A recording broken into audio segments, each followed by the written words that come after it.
মুস্তাক মই তোমাৰ কাষলৈ গৈছো কিছু সময় পূৰ্বলৈকে তুমি যিখিনি খবৰ দিছিলা বিজেপিৰ জয় জয় ময় অৱস্থা গোলাঘাটৰ বিশেষকৈ যি আজি নিৰ্বাচনৰ ফলাফল জেডপিসি আছিল মই কৈছিলো যে 20 খন জেডপিসিৰ ভিতৰত 17 খনত বিজেপিয়ে খেলিছে আৰু 3 খনত অসম গণ পৰিষদে খেলিছে কাৰণ মিত্ৰজোঁট হিচাপে আৰু আটাইকেইখনতে বিজেপিৰে একেবাৰে জয় জয় ময় অৱস্থা হৈ আছিল যেহেতু আৰু ইয়াত জয়ন্ত গোস্বামীয়ে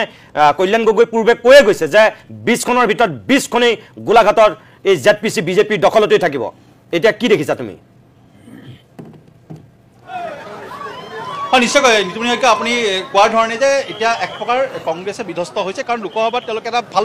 যদিও তেওঁলোকে হাৰিছিলে কিন্তু ভাল ফলাফল বা ঠাই বিশেষকৈ তেওঁলোকে কংগ্ৰেছৰ উত্থান হৈছিলে কিন্তু এইবাৰ পঞ্চায়ত নিৰ্বাচন আমি দেখিছোঁ যে এইবাৰ পঞ্চায়ত নিৰ্বাচন স্পষ্টভাৱে বিধ্বস্ত হৈছে কংগ্ৰেছ কিন্তু তাৰ মাজতো ক'ব লাগিব যে এটা আঞ্চলিক পঞ্চায়ত গোলাঘাট সমষ্টি যি মন্ত্ৰী অজন্তা নগৰ গোলাঘাট সমষ্টিৰ যি কাছমাৰী গাঁও পঞ্চায়ত তাৰ যিগৰাকী আঞ্চলিক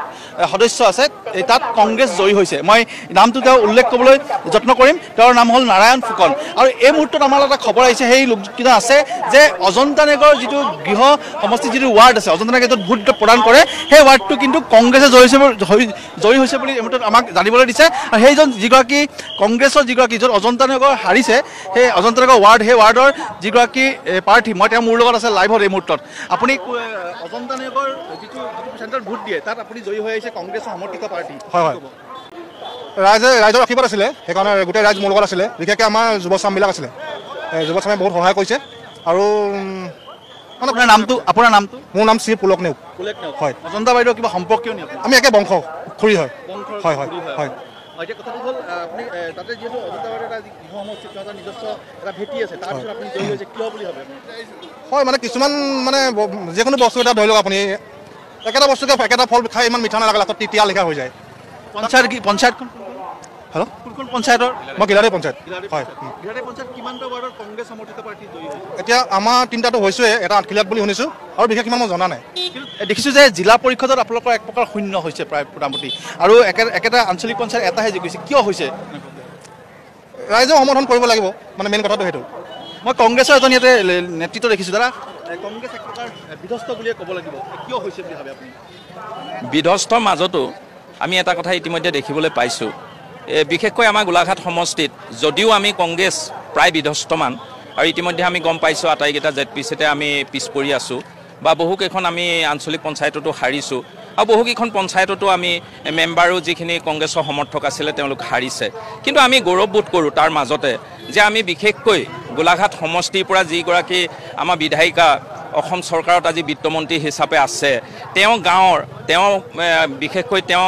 ঘিলাধাৰী যিখন তেওঁ গাঁও পঞ্চায়ত আৰু বিশেষকৈ তেওঁ বৰুৱা গাঁও কেন্দ্ৰ কৰি তাত 3টা ৱাৰ্ড আছে আমাৰ ঘিলাধাৰী পঞ্চায়তৰ 1 নং ফেচৱাল 2 নং ফেচৱাল আৰু 3 নং বৰুৱা গাঁও আৰু আমি এটা আজি এই 3টা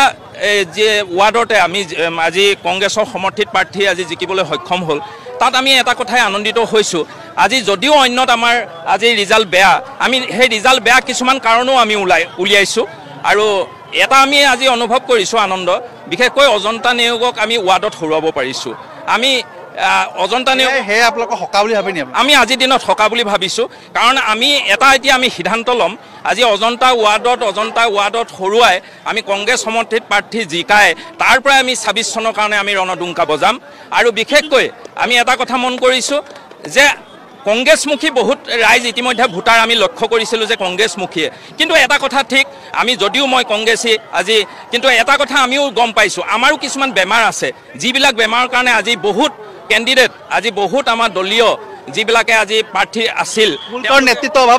নেতৃত্বৰ অভাৱ কিছু অভাৱ আছে আমি সেইটো আমাৰ দৃষ্টিগোচৰ হৈছে বা অনুভৱ কৰিছোঁ গতিকে আজি এটা কথা মনত ৰাখিব আমি বৰুৱা গাঁও নেতৃত্ব কেন্দ্ৰ কৰি পেলাই যি 3টা ৱাৰ্ডত জিকিছোঁ আমি তাতো ক'ৰবাত আমি